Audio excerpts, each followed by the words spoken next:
Hey everybody, this is Paul doing a dividend video. Today is the 1st. The market is currently closed. So I was waiting to do this video as I was waiting on the result of the debt ceiling deal to see this video goes two very different ways if there's no vote or if the vote goes very bad. So if the vote goes very bad, we breach the debt limit and the market kind of has problems. But it looks like it's going to go to the Senate. Probably going to pass. It should pass because nobody wants to get blamed. And then the market will go from there. So what's currently going on in the market? There's some weird stuff going on in the market. There's some very weird stuff going on in the market. So as you can see, the market's currently sitting around close to 4,200. Nasdaq's pretty much up there. Dow is still not even close to the 3,600 or 36,000 that it was previously. So, what's currently going on? So, to get the idea of what's currently going on, is you kind of have to look at the month to date numbers and you can get the general idea of what's driving the market. Um, so, month to date, you can kind of see that there's heavy concentrations of winners and losers in the stock market right now. And I think I retweeted Lisa Abramovich, and this is probably the best way to describe this market right now. So more than 100% of the S&P gains have been driven by just 7 stocks, with 3 stocks accounted for nearly 70%. S&P is up 9.1, led by tech, while Russell is down an equal weight.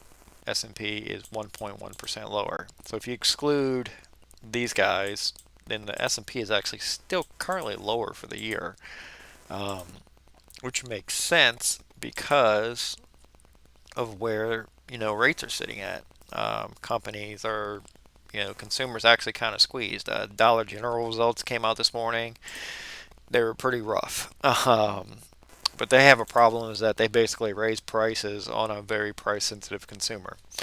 So this market, if you exclude the tech part of it, those are the companies that just already had massive access to capital, massive access to innovation, and massive access to just money on the side already. This market is kind of reflecting the current economy because the current economy is kind of, the different things that are going on. So the current economy this is one of the better charts that I've seen in a while. And as you can see, this market is reflecting the fact that earnings are effectively flat, barely up 1%.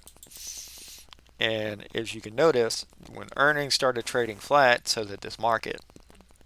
So this was a chart I think from Bespoke um, that kind of gives you a general idea. Is like when there wasn't an earnings increase basically. So this market is reflecting the lower earnings, but it's also reflecting kind of these earnings that are just trading flat in this certain range right here. So the market is trading flat with earnings. Um, but that kind of gives you a general idea. And the other thing that's obviously driving the market is, the Federal Reserve maybe indicating that they're going to stop raising rates for the moment. That meeting's on June 14th. We will get CPI data on that Tuesday. So we'll have the Fed decision here. You'll get CPI data here, but the Fed will have access to the CPI data long before, like probably around here or something, somewhere in here probably. But and then we also have I believe, a jobs report that might be coming out tomorrow. Might be enough time for them, or it might come out the ninth. But if it does, it'll come out the second or the ninth. I gotta look at the chart on when that comes out.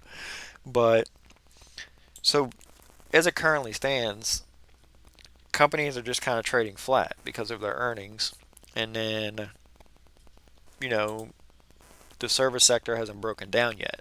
So the market is very confusing to economists right now, trying to figure out what's going on. So, and then you can kind of look at this. So this is a general idea. If you look at, here's what the market is doing, you can see, and here's what the regional banks are still down dramatically. Um, So that problem is still going on. So there's some people that are saying, some people on the Fed that are like, well, we should raise again by another 25. You still have a regional bank crisis just going on in the background. Um, we still have just different problems going on. We still have money being drained out of the markets, as you can kind of see here. So you still have a problem of money still flowing to money market funds and what's kind of going on. So this is the general idea. So this is another one. So basically, um, S&P information. So this, you can see how disconnected earnings are on the technology sector right now. Those big seven from where the market from where their earnings actually are.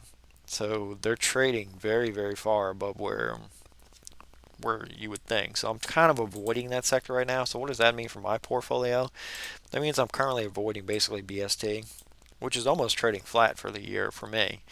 Um, you know, if, so you can kind of see right there. So I'm not adding anything to BST right now. So mostly where I've been adding things to is SPHD and AFB. If I go to the historic, you can kind of see right here. Um, I'm up 402 for the month. Um, but my dividends have gone up dramatically. So you can kind of see the general idea here is that I'm adding a very large amount of money per month. So you can kind of see this month alone, I've added $1,800 to start hitting my targets and hit my targets of what I want to hit for my breakdown. I've also added another thing right here on the spreadsheet.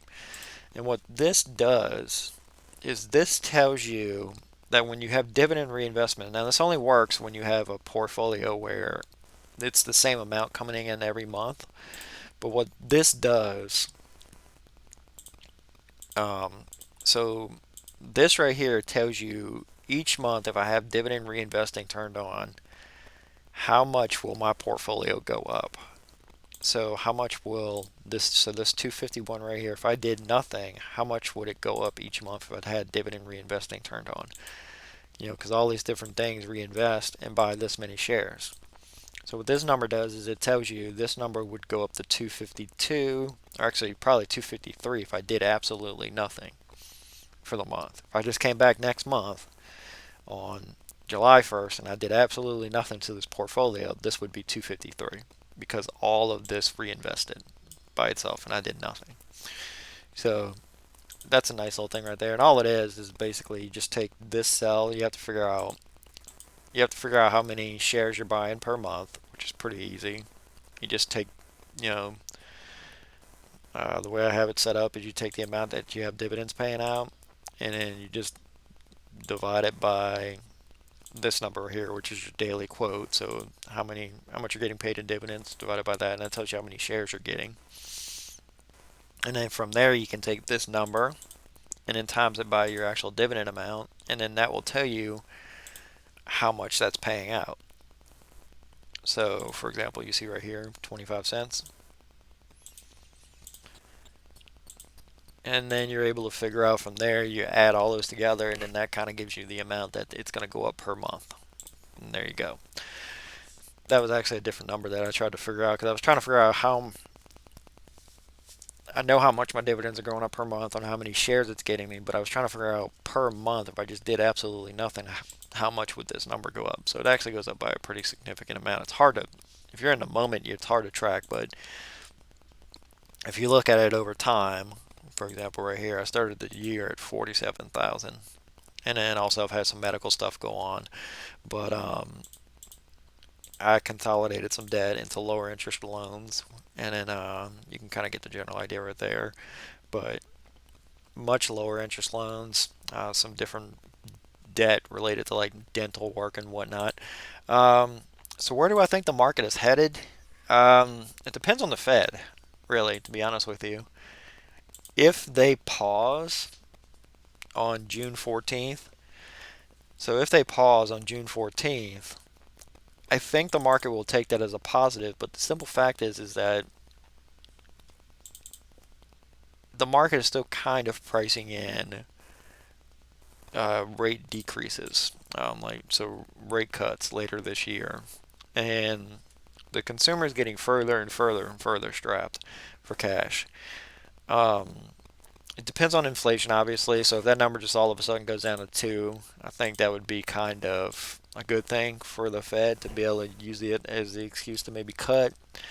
But it's pretty obvious that the current Fed funds rate, the effective Fed funds rate, the 5% that it's currently at, is higher than where core Fed funds rate is. So I believe core inflation right now is 4.6%, and the Fed funds rate is 5. That is more than enough reason to not hike. That is very more than enough reason to not hike. And there's another thing that's going on too is that now that the the debt ceiling has passed, what you want to do is actually watch something like this right here. So this is just Morgan Stanley's money market fund that's currently trading at 5%, the effective funds rate.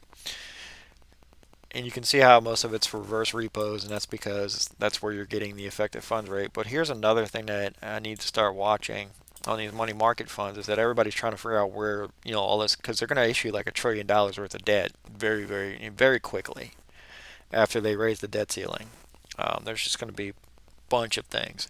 So what I want to watch is all these different money market funds and all these different funds that have currently trillions, just trillions piled into them.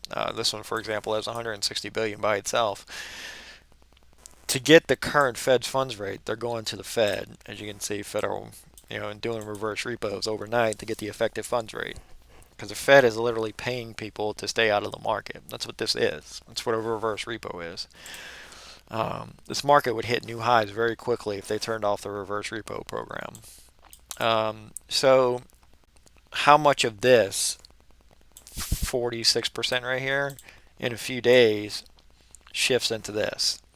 Treasury notes, which is where these guys would actually prefer to be. It doesn't matter to them, but they would prefer to be in like hard treasury notes.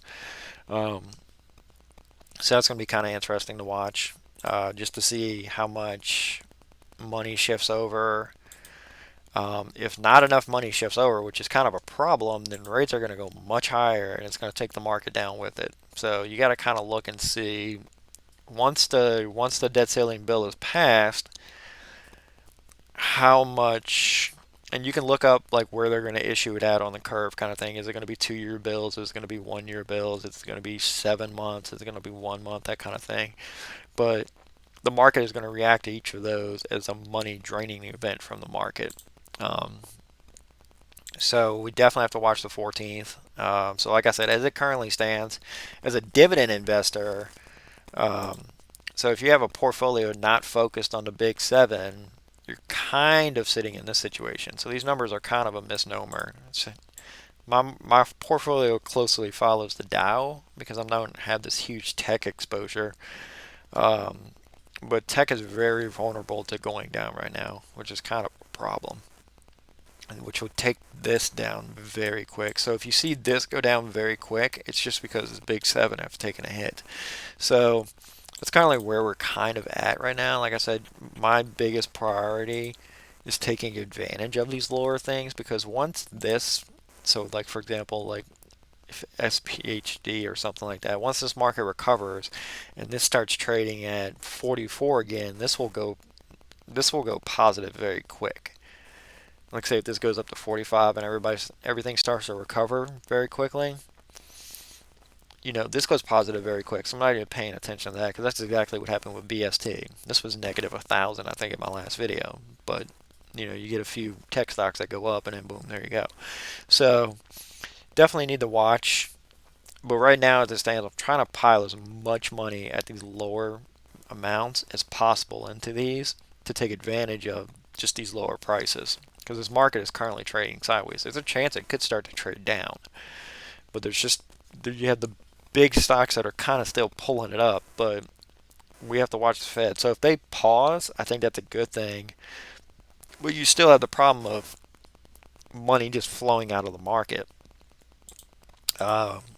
When does something break? Like, when does anything break? I don't think anything breaks per se. I just think slowly over time the consumer slowly and keeps slowly getting weaker over time until this situation turns down.